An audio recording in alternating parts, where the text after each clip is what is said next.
für Fridays for Future. Und die Frage ist auch, klappt es, dass weiterhin so viele Menschen dabei bleiben oder sind viele frustriert, wenn nichts passiert und steigen dann wieder aus? Genau, das wird man jetzt in den kommenden Monaten beobachten und dann wird man auch sehen, ob Fridays for Future seinen Zielen doch noch ein Stückchen näher kommt. Mich würde interessieren, glaubt ihr daran? Sagt ihr, ja, das kann gelingen, man muss es einfach nur weiter versuchen? Oder sagt ihr, nein, Politiker reden viel, aber am Schluss passiert nichts und dann wird da auch keiner mehr mitmachen? Schreibt es gerne unten in die Kommentare, natürlich auch generell eure Meinung zu Fridays for Future, aber bitte bleibt fair. Ich weiß, da wird immer kontrovers, emotional darüber diskutiert, aber ich bin mir sicher, ihr bekommt das auch so hin, dass es sachlich bleibt. Klappt ja sonst auch meistens. Danke euch auf jeden Fall fürs Zuschauen. Hier neben mir findet ihr ein allgemeines Video über Fridays for Future und darunter noch was von den Kollegen vom Funk, auch rund um dieses Thema. Bis zum nächsten Mal. From an outsider's perspective, Jordan, are you a spiritual Brexiteer? I have some sympathy with people's desire to disentangle themselves from rulers who are too far away in the power hierarchy from them. What a good point. Why? Well, because as people move away from you up hierarchies, it's harder and harder for them to represent you properly at a local level. And I also have a tremendous amount of faith, I would say, all things considered, in the people of the UK to muddle through properly, because they've been doing that for a very, very long time. Yeah. So, I'd bet, my sense All right. as a Canadian is that I'd bet on Britain. Well, some advice from a Canadian, I would say. Like, we've just about split our country 3 times with referenda. And the one thing I would suggest is that it's not a very good way of governing your country. It's like you can't tell when the damn things... You can't tell when they're binding. You can't tell when public opinion has shifted enough so that another referendum is necessary. You get endless arguments about whether the wording was appropriate. It's like you elect representatives to the House of Parliament to make decisions for a reason, and then when you turn that decision-making power sort in an arbitrary and unplanned way back to the general populace, I mean, I know they're sovereign and all that, but it's a very bad way of governing the country. And so I think you're in this mess because David Cameron abdicated his damn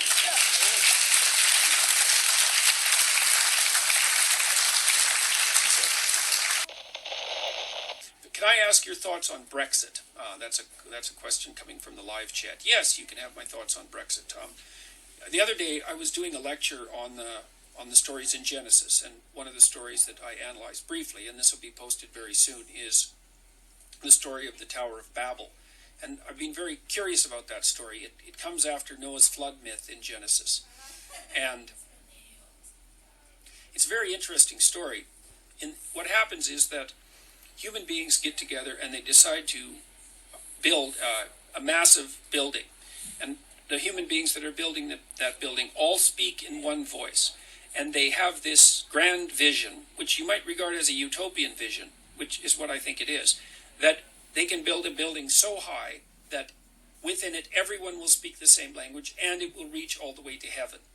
And so you could see it in some sense as an attempt to usurp the transcendent. I kind of read it as an early precursor of the story that Milton told in Paradise Lost, where Satan, who's God's highest heavenly angel, and who's Lucifer, the brightest light in the psychic hierarchy, you might say, and the spirit of untrammeled rationality, decides that he can wage war in heaven and overcome God, overcome the ultimate in the transcendent value. And I read that as a cautionary tale about the pride that goes along with intellectual presupposition, and the same pride that produced the totalitarian states of the 20th century. What happens with the Tower of Babel is that human beings start to build this unitary, homogeneous structure whose pinnacle will reach into God's heavenly domain, and perhaps thereby taking the place of the transcendent. God gets wind of that and goes to earth and takes the people or transforms the people who are building the building and who, in principle, it would house into a polyglot of people speaking different languages and then scatters them all over the world. Well, what I think that means is that if you try to build a homogeneous totalitarian structure that usurps the transcendent, it will begin to badly fragment from within. And I think it's a warning against gigantism. And I think one of the things that's happening in Europe is that we're seeing the folly of the idea of too big to fail. What we're seeing instead is the manifestation of so big it will certainly fail. And I think the reason for that is that there has to be a certain degree of homogeneity within anything that can be categorized as an organization.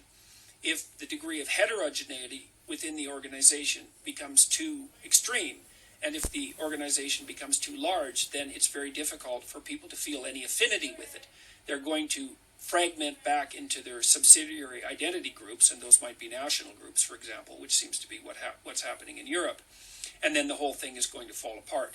And I have some sympathy for that, because I think that it's necessary for human beings at an individual level to feel some sort of affinity for the power structures that they find themselves in.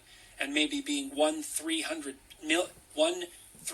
millionth of an entity is to be too much of a non-entity to feel any real affinity for that structure. So that's part of what I think is happening with regards to Brexit.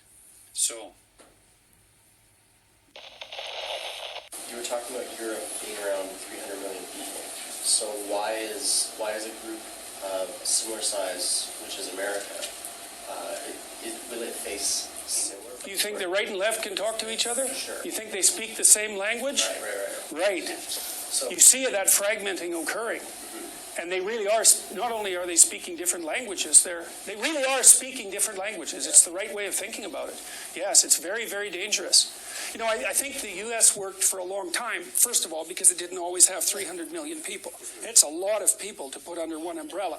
Now, the utility of the American system is that it is a hierarchy, right?